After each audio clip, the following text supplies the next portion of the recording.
In 1978, the town of Grayson, Colorado, was the kind of place that rarely made the news. Nestled between low hills and stretches of farmland, it was quiet, close-knit, and ordinary. Families had lived there for generations. People greeted each other by name at the diner, and kids rode their bikes until the streetlights flickered on. Grayson was a place where time moved slowly and danger felt far away, until the summer when everything changed. That summer, 3 young women disappeared within a span of 10 weeks. They weren't strangers to each other. They were all students at a nearby community college and lived within a few blocks of each other. The first to go missing was Emily Hart, a 19-year-old literature major with a passion for poetry and gardening. One evening, she failed to show up for a shift at the local bookstore. Her roommate assumed she'd gone out with friends, but when Emily didn't return the next morning, concern turned to fear. Just a few weeks later, Claire Monroe vanished. A quiet, reserved art student, Claire was last seen sketching alone at the town park. Her bicycle was found leaning against a tree, her sketchpad lying open on a bench nearby. No one saw anything. No one heard anything. She was simply gone. Then came Rachel Doyle. A sociology student known for her curiosity and outgoing nature, Rachel disappeared after attending a college lecture one warm August evening. Her car was found in the college parking lot. The keys were still in the ignition. Her purse sat undisturbed on the passenger seat. The police were baffled. There were no fingerprints, no signs of struggle, no footprints, no witnesses. Just silence. The community was shaken. For the first time in living memory, people began locking their doors at night. Parents walked their children to school.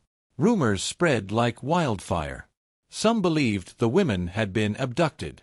Others whispered about a serial killer. But the town had never known violence like this, and many struggled to accept that something so sinister could be happening right in their backyard. Police launched a full investigation. Roadblocks were set up. Volunteers combed through fields and forests. But nothing turned up. Every theory hit a dead end. Every clue led nowhere. The lack of evidence was as haunting as the crimes themselves. Over time, the fear that had gripped Grayson began to fade, replaced by resignation. The case went cold. The women became names on missing persons posters that slowly peeled away with the weather. As the years passed, the summer of 1978 became a tragic chapter in the town's history, one that people rarely spoke of but never truly forgot. It was easier to look away, to believe the nightmare had ended. And it had, at least on the surface. Life returned to normal. Grayson healed on the outside. But beneath the calm, a dark truth remained buried. The person responsible for those disappearances hadn't left. He had simply stopped. He had blended in. And for the next 45 years, he lived among them, hidden in plain sight. More than 4 decades after the disappearances in Grayson, the case was all but forgotten. The police files were collecting dust in a storage room beneath the sheriff's department, stacked alongside hundreds of other cold cases from across the county. That is, until a state-funded project was launched in 2023 to digitize old case files for archiving and possible review. The goal was simple: preserve history. But for a young analyst named Marissa Chen, it became something more. Marissa was fresh out of college, working through stacks of case files, scanning documents and tagging items for digital records. One file caught her attention, a faded yellow folder with frayed edges and the title Unsolved, Summer 1978. Curious, she opened it. Inside were grainy photos, handwritten witness statements, old maps, and a list of items collected as evidence. There were no dramatic confessions or suspicious leads. Just 3 missing girls, 3 separate dates, and pages of questions without answers. But what struck Marissa was a small note on the back of an interview transcript. It mentioned that all 3 missing women had been attending the same summer lecture series at Grayson Community College, a program focused on criminology and forensic psychology. At the time, it had probably seemed like an interesting coincidence, but nothing more. The note had never been followed up. In today's investigative world, where profiling and behavioral analysis played a larger role, that detail meant something. Marissa added it to the digital notes and flagged the file. Within days, a retired detective who occasionally consulted on reopened cases gave it a closer look. He agreed it was worth digging into. Soon, a small cold case team was formed to re-examine the Grayson disappearances using modern tools. The team began cross-referencing faculty lists, student attendance records, and staff employment logs from that summer. It was tedious work, made more difficult by outdated formats and missing files. But eventually, a list of names started to form, people who had attended or worked during the lecture series and may have interacted with all three victims. Most of the names led nowhere.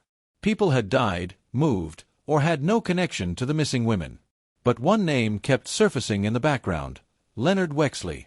He had been a lab assistant for one of the psychology professors in 1978. According to limited records, he was responsible for setting up equipment and helping manage the classrooms. There was nothing suspicious in his file. No complaints. No reports. But what drew attention was the timing. Leonard had left Grayson abruptly in the fall of 1978, just after the third woman vanished. He relocated to a small town in northern Idaho and had since worked as a science teacher. A background check showed no criminal record, no travel to Grayson in decades, and no known association with any of the missing women outside of that summer. It wasn't enough for an arrest. It wasn't even enough for a warrant. But it was the first name in 45 years that didn't feel random. The team needed more. Something physical. Something irrefutable. And buried deep in the forgotten shelves of the Grayson evidence room, they were about to find exactly that. The old evidence room in the basement of the Grayson County Sheriff's Department was a forgotten place. The walls were lined with rusted metal shelves, each stacked with boxes that hadn't been opened in decades. Most were misfiled or mislabeled, remnants of cases long since closed or left behind. It was in this neglected space that the breakthrough came, by pure accident. While searching for unrelated documents, an intern came across a worn cardboard box shoved into the back of a bottom shelf. The label was smudged and barely legible.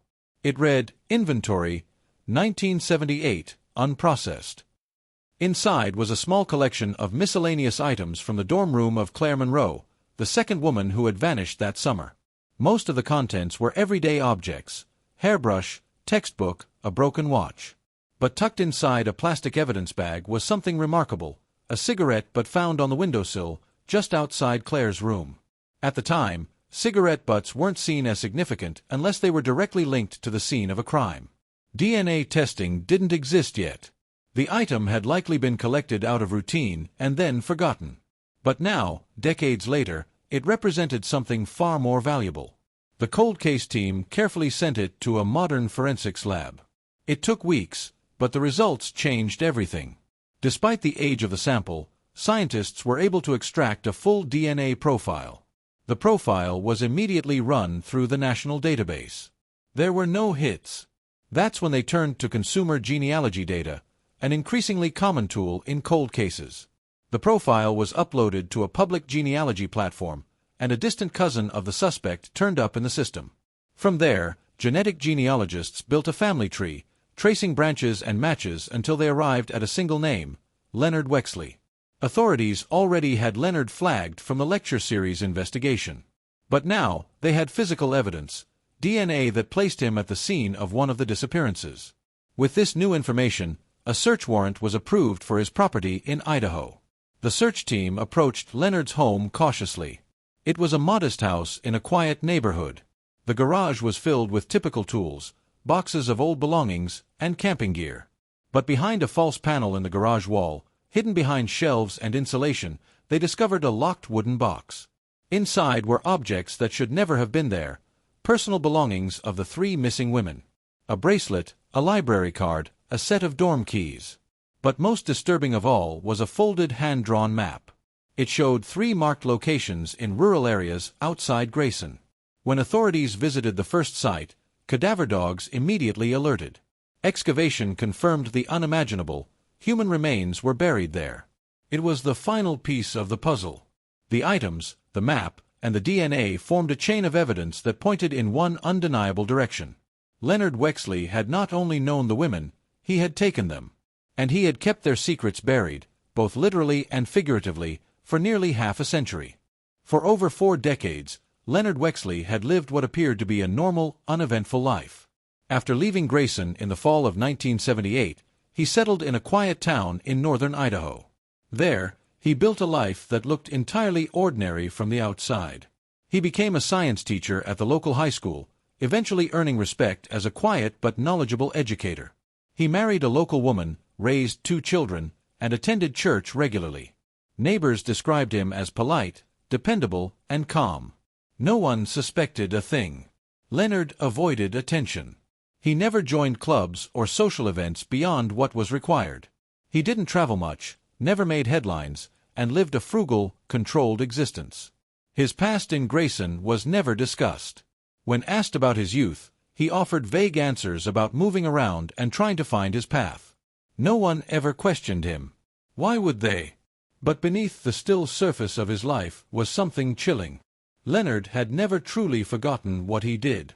He just became very good at living around it. He watched the world change, watched technology evolve, crime-solving tools improve, and DNA evidence become a routine part of police work. Yet he remained calm. No one had connected the dots in the past, and he believed no one ever would. He had chosen his victims carefully, made no visible mistakes, and left a town that never truly investigated him. To him, the danger had passed long ago. That illusion began to crumble the moment investigators showed up at his door with a search warrant. Leonard didn't resist. He opened the door quietly, let them in, and stood silently as they combed through his house. When they found the hidden box in his garage, he didn't flinch. There was no outburst, no denial, no panic. He simply watched as his past came into the light. During questioning, Leonard offered no confession and very few words. He didn't deny the DNA evidence. He didn't explain the personal items.